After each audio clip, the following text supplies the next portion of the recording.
எல்லாருக்கும் வணக்கம். நான் Hema Subramanian. Welcome to home cooking Tamil. இன்றைக்கி நம்ம 2 அருமையான சோயா ரெசிபீஸ் தான் பார்க்க போகிறோம். இது ஒரு நல்ல லஞ்ச் காம்போ. ஒன்று வந்து சோயா புலாவ்.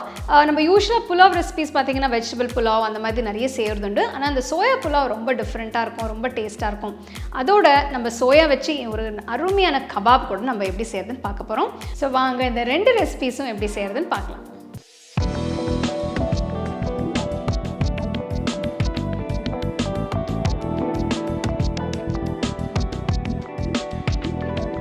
சோயா சங்க் புலாவுக்கு முதல்ல 1 கப் சோயா சங்க்ஸ் எடுத்து அது சுடுதண்ணியில் போட்டு ஒரு 15 நிமிஷம் ஊற வைக்கணும்.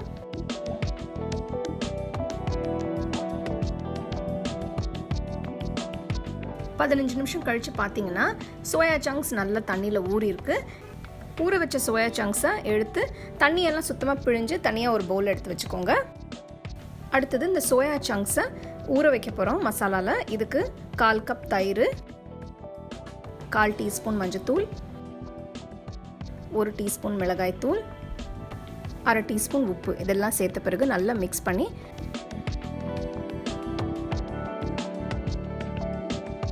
ஒரு 20 நிமிஷம் மூடி வச்சுருங்க.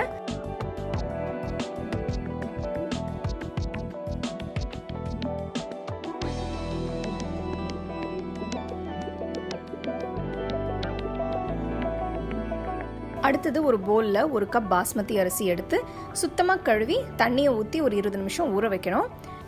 1 கப் பாஸ்மதி அரிசி அளவு பார்த்தீங்கன்னா நான் 250 ml கப் எடுத்திருக்கேன்.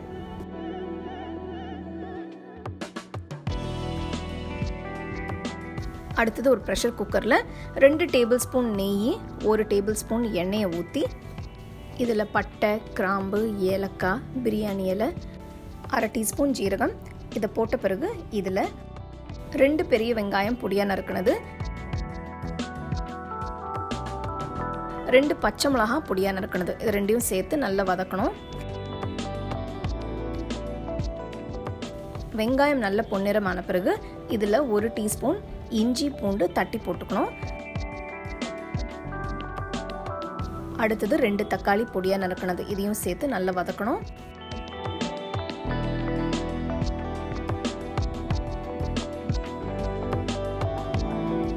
அடுத்தது இதில் 1/4 டீஸ்பூன் மஞ்சத்தூள், 1 டீஸ்பூன் மிளகாய்த்தூள், 1 டீஸ்பூன் கரம் மசாலா தூள் இதெல்லாமே சேர்த்து நல்லா மிக்ஸ் பண்ண பிறகு மசாலாவில் ஊற வச்சு சோயா சங்க்ஸ் இதில் போட்டு நல்லா மிக்ஸ் பண்ணிவிடுங்க.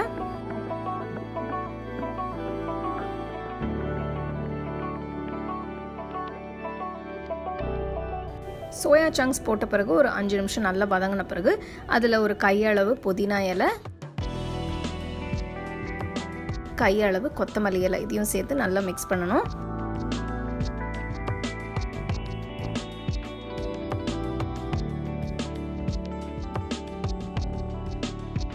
அரை டீஸ்பூன் உப்பு போட்டு நல்லா மிக்ஸ் பண்ண பிறகு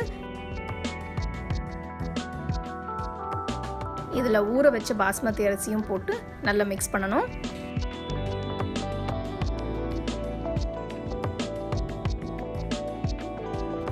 அரிசி உடையாமல் நல்ல மெதுவாக மிக்ஸ் பண்ணிக்கோங்க. மிக்ஸ் பண்ண பிறகு இதில் 1/2 கப் தண்ணி ஊற்றிருக்கேன். 1 கப் அரிசிக்கு 1/2 கப் தண்ணி எடுத்திருக்கேன்.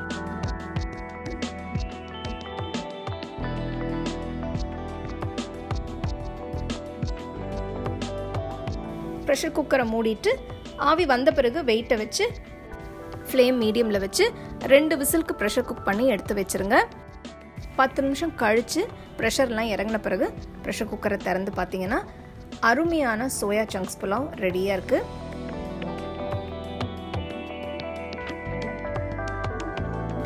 இது அப்படியே நல்லா சூடாக சர்வ் பண்ணி வெங்காயம் தயிர் பச்சடி கூட நீங்கள் அதை சாப்பிட்லாம். ரொம்ப அருமையாக இருக்கும். ஸோ கண்டிப்பாக இந்த ரெசிபி நீங்கள் வீட்டில் ட்ரை பண்ணி பாருங்கள்.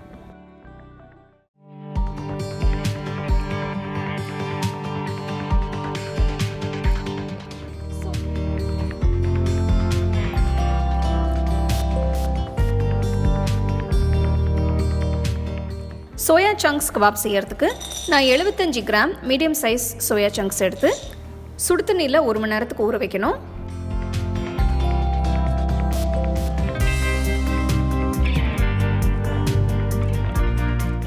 ஒரு மணி நேரம் கழித்து பார்த்தீங்கன்னா சோயா சங்க்ஸ் நல்லா ஊறி நல்லா சாஃப்டாக இருக்குது.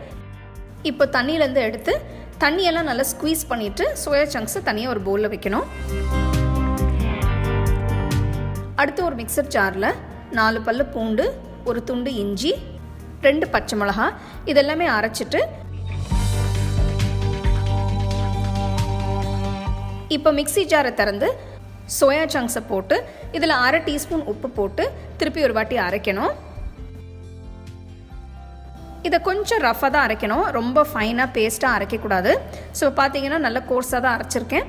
இதை எடுத்து ஒரு பவுலில் ட்ரான்ஸ்ஃபர் பண்ணி வச்சுக்கோங்க.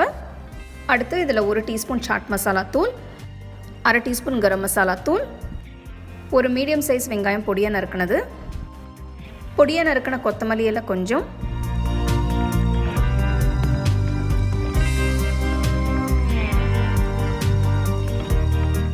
அடுத்தது இதில் 2 டேபிள் ஸ்பூன் மைதா போட்டு எல்லாத்தையும் நல்லா மிக்ஸ் பண்ணணும். இப்போது கபாப் செய்யறதுக்கு மிக்ஸ்சர் ரெடியாக இருக்குது.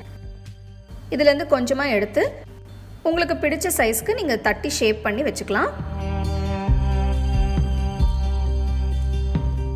இந்த மாதிரி கபாப்ஸ் எல்லாம் தயார் பண்ண பிறகு ஒரு 10 நிமிஷம் ஃப்ரிட்ஜில் வைக்கணும். 10 நிமிஷம் கழித்து கபாப்ஸை ஷாலோ ஃப்ரை செய்யணும். இதுக்கு ஒரு பேனில் தேவையான அளவு எண்ணெயை ஊற்றி எண்ணெய் சூடான பிறகு சோயா கபாப்ஸை ஒன்று ஒன்றா எண்ணெயில் போட்டு பொரித்து எடுத்துடணும்.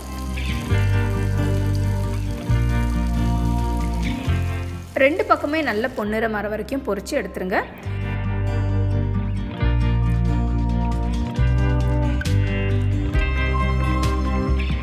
அருமையான சோயா சங்க்ஸ் கபாப் ரெடியாக இருக்குது. நல்லா சூடாக சர்வ் பண்ணுங்கள்.